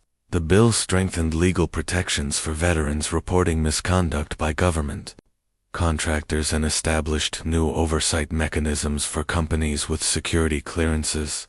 No veteran should face discrimination for service-connected disabilities, especially when trying to protect national security.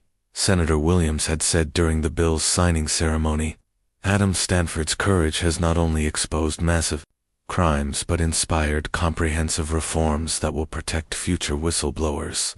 The industry-wide impact was transformative. Defense contractors across the country had implemented new compliance programs, ethics training, and whistleblower protection policies. The systematic discrimination against veterans with invisible wounds was finally being addressed through both legal requirements and cultural change. But the most satisfying justice came through watching the personal destruction of the individuals who tried to destroy me.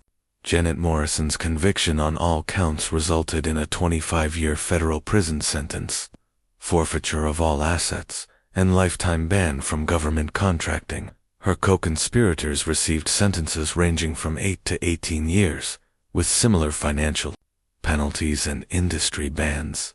David Chen, the hiring manager who'd initially recruited me, had cooperated with prosecutors in exchange for a reduced sentence. During his plea hearing, he'd admitted that the company had systematically targeted veterans with PTSD because their disabilities provided convenient pretexts for retaliation if they discovered illegal activities. We knew that veterans with mental health conditions were more likely to recognize security violations because of their military training, Chen had testified. But we also knew that if they reported misconduct, we could discredit them by claiming their PTSD made them unreliable witnesses. The systematic nature of their discrimination was finally acknowledged in court records and judicial findings. 17 veterans had been targeted and destroyed over 5 years. Their service-connected disabilities weaponized against them to protect a criminal enterprise that was betraying the country. They'd sworn to defend. The foreign intelligence implications were still being investigated by counterintelligence agencies, but preliminary findings suggested that Russian and Chinese intelligence services had specifically targeted American defense contractors with networks of assets designed to identify and exploit internal vulnerabilities. Nexus had been just one component of a broader espionage campaign against American national security infrastructure. The financial recovery was substantial and precedent-setting. The $85 million in fraudulent contracts had been recovered with interest and penalties, totaling over $200 million returned to the Treasury. Additional civil forfeiture proceedings had seized the personal assets of convicted conspirators, including houses, cars, bank accounts, and investment portfolios. My personal financial recovery, while confidential, was sufficient to ensure that I would never again have to worry about employment, security, or retaliation for speaking truth to power. The False Claims Act provisions had worked exactly as intended, providing both justice for taxpayers and protection for the whistleblower who'd exposed the crimes. But beyond the financial settlements and criminal convictions, the most meaningful outcome was the transformation of how the defense contracting industry treated veterans with invisible wounds. Companies that had previously discriminated against PTSD diagnoses were now actively recruiting veterans and providing comprehensive mental health support. The Nexus scandal had become a case study in business schools, law schools, and military academies about the importance of ethical leadership and the consequences of systematic criminal behavior. My story was being taught as an example of moral courage and the continuing service obligations that military veterans carry into civilian careers. As I watched Janet Morrison being led away in handcuffs after her sentencing, I felt a profound sense of completion. The woman who'd tried to destroy my life because of my PTSD was spending the next 25 years in federal prison, while I was free to continue serving my country as an advocate for justice and veteran rights. The war that had begun with my discriminatory demotion was finally over, and justice had been decisively served. The Whistleblower Protection Foundation charter was signed on a crisp autumn morning in Washington, D.C., exactly 1 year after Janet Morrison's criminal conviction. The foundation's offices were located in a restored brownstone near Capitol Hill, symbolically positioned between the halls of power and the communities of people who needed protection from those who abused that power. Standing in the foundation's conference room, surrounded by attorneys, advocates, and fellow veterans who'd survived corporate retaliation, I felt the profound satisfaction of transforming personal pain into systemic change. The organization we were launching would ensure that future whistleblowers wouldn't face the isolation and intimidation that I'd experienced during my darkest months. The Adam Stanford Whistleblower Protection Foundation will provide legal support, financial assistance, and psychological counseling for individuals who risk everything to expose crimes against the American people, I said during the press conference, announcing our launch. No one should have to choose between personal security and national security. The foundation's initial funding came from my False Claims Act recovery, supplemented by donations from veterans organizations, civil liberties groups, and ethical corporations that wanted to support transparency and accountability. Our $15 million endowment would provide comprehensive support for whistleblowers across all industries, with special focus on veterans and military contractors. Our first client was Sarah Martinez, a Navy veteran with traumatic brain injury who'd discovered environmental contamination at a defense contractor facility. Her company had responded to her safety concerns by questioning her mental competency and threatening to revoke her security clearance. The parallels to my own case were obvious and infuriating. They're using the same playbook, Martinez told me during our initial consultation. They claim my TBI makes me confused and unreliable, that I'm misinterpreting routine industrial processes, that I'm a disgruntled employee seeking attention. But I have chemical analysis reports proving that groundwater contamination is poisoning the surrounding community. Working with Martinez felt like looking into a mirror that reflected my own experience 18 months earlier. The systematic gaslighting, the character assassination, the weaponization of service-connected disabilities. Corporate criminals had refined their retaliation strategies into a predictable and devastating formula. But now, Martinez had resources and support that I'd lacked during my isolation. The foundation provided her with experienced attorneys, financial assistance for living expenses during the investigation, and counseling services to help manage the psychological impact of corporate retaliation. This is why we exist, I explained to our staff during a strategy meeting. Sarah shouldn't have to face this alone the way I did. Every veteran who risks their career to protect others deserves comprehensive support and protection. The Foundation's model was comprehensive and proactive. We provided legal representation through a network of experienced whistleblower attorneys. We offered financial assistance to help people survive the retaliation period, when they might lose their jobs or face expensive legal battles. We provided psychological counseling specifically tailored to the unique stresses of whistleblowing. But we also worked proactively to change the systems that created the need for whistleblowing in the first place. Our policy advocacy team worked with congressional staff to strengthen legal protections and oversight mechanisms. Our corporate outreach program helped ethical companies develop internal reporting systems that protected employees who raised concerns. The speaking engagements had become a central part of my new mission. I was invited to address conferences, universities, military academies, and corporate leadership retreats about the importance of ethical culture and the protection of internal whistleblowers. Each speech was an opportunity to educate people about the realities of corporate retaliation and the courage required to speak truth to power. Whistleblowing isn't about disloyalty, I would tell audiences. It's about higher loyalty. Loyalty to principles, to the public interest, and to the people who depend on organizational integrity. When I exposed Nexus Defense Solutions, I wasn't betraying my employer. I was fulfilling my oath to defend the Constitution and protect American soldiers. The military academy presentations were particularly meaningful. Speaking to future officers about ethical leadership and moral courage felt like passing along hard-won wisdom to the next generation of service members who would face similar challenges in their careers. You will encounter situations where doing the right thing conflicts with doing the easy thing, I told cadets at West Point. Your PTSD, your traumatic brain injury, your invisible wounds are not weaknesses to be hidden. They are evidence of service and sacrifice that give you unique perspective on protecting others who serve.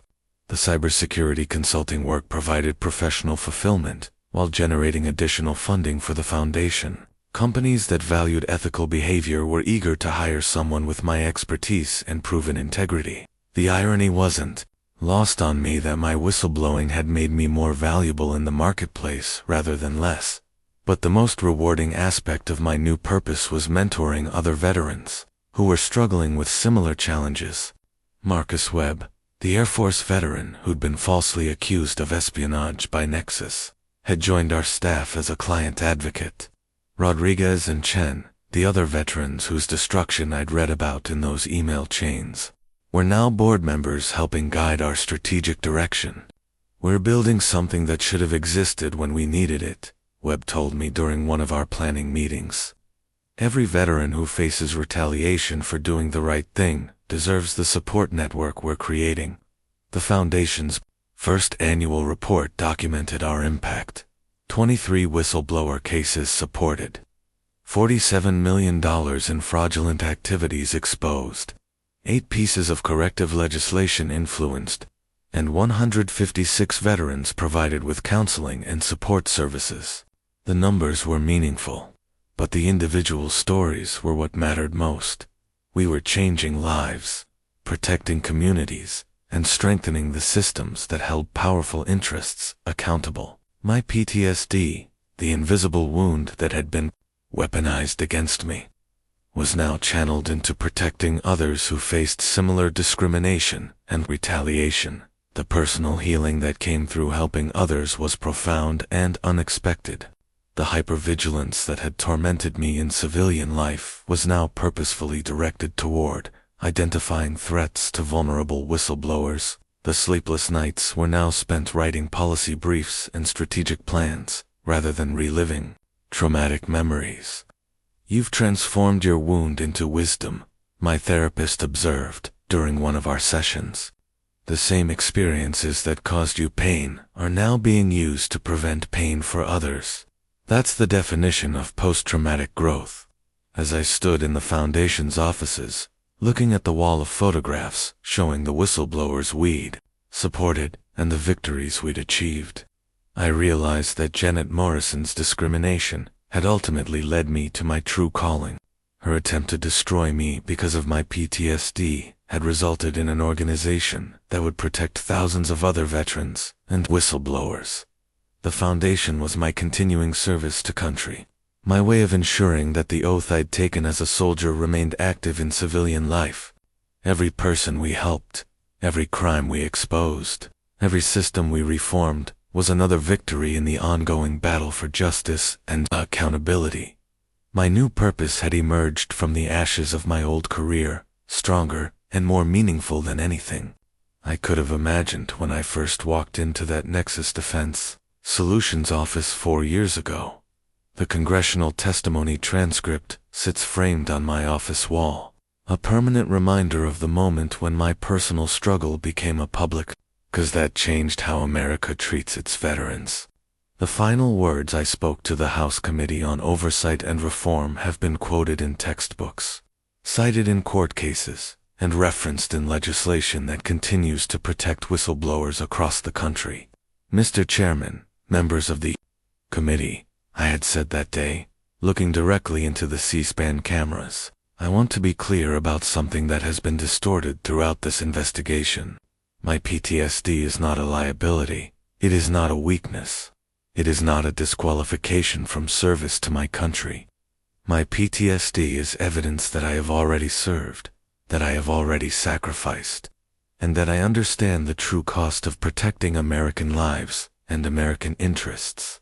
3 years have passed since those words echoed through the Hart Senate office building, and their impact continues to ripple through American society.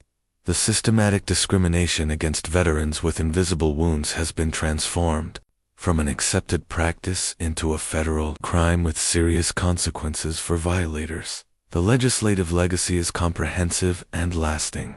The Veteran Whistleblower Protection Act has been used to prosecute 47 cases of retaliation against veterans who reported misconduct. The Corporate Accountability for Military Contractors Act requires enhanced oversight and transparency for companies with security clearances. The PTSD Non-Discrimination Act prohibits employers from using mental health diagnoses as pretexts for adverse employment actions. But the cultural change has been even more significant than the legal reforms. Defense contractors that once avoided hiring veterans with combat-related injuries now actively recruit them, recognizing that military experience and invisible wounds often correlate with integrity, attention to detail, and commitment to mission accomplishment. The Stanford effect, as employment lawyers have termed it, describes the shift in corporate behavior that occurred when companies realized that discriminating against veterans with PTSD could result in exposure of their own criminal activities. The business case for ethical behavior became impossible to ignore when unethical companies faced systematic destruction by the very people they'd tried to marginalize. The Foundation has grown beyond what I imagined possible during those dark months, and I was fighting Nexus alone. We now operate in 12 states, with a staff of 89 people, including 34 attorneys and 23 client advocates, who are themselves veterans of corporate retaliation campaigns. Our annual budget exceeds $45 million, funded by False Claims Act recoveries, corporate settlements, and donations from individuals and organizations that support government transparency. Last month, we celebrated our 500th successful case. A former Boeing engineer who exposed safety violations that were endangering commercial airline passengers. The engineer, Maria Santos, is an Army veteran with PTSD who initially faced the same character assassination and credibility attacks that had been used against me 3 years ago. I would have stayed silent, Santos told me during our victory celebration.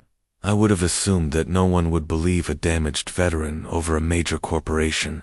But the foundation gave me hope, resources, and most importantly, the knowledge that other people had faced similar retaliation and survived. The ripple effects continue to expand in ways I never anticipated. Law schools now teach courses on whistleblower protection, using my case as the primary example. Business schools include ethics modules that examine the Nexus scandal as a cautionary tale about corporate culture and criminal behavior.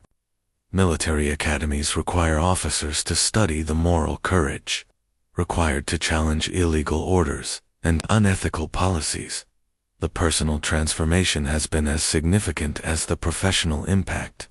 The PTSD symptoms that once felt like disabilities have become sources of strength in my advocacy work. The hypervigilance that made civilian life difficult helps me identify threats to vulnerable whistleblowers. The combat experience that was weaponized against me provides credibility when I speak about service and sacrifice. My relationship with Rebecca Martinez has evolved from attorney-client to genuine friendship built on shared commitment to justice. She now serves on the Foundation's board of directors and continues to represent whistleblowers in the most complex and dangerous cases. You've created something that will outlast both of us, Martinez told me during our recent board meeting.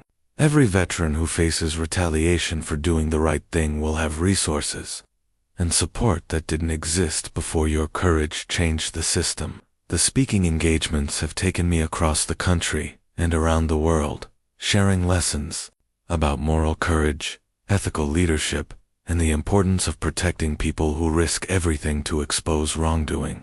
Each audience includes people who are facing their own moral dilemmas about whether to speak up about misconduct they've witnessed. I can't promise that whistleblowing will be easy, I tell them.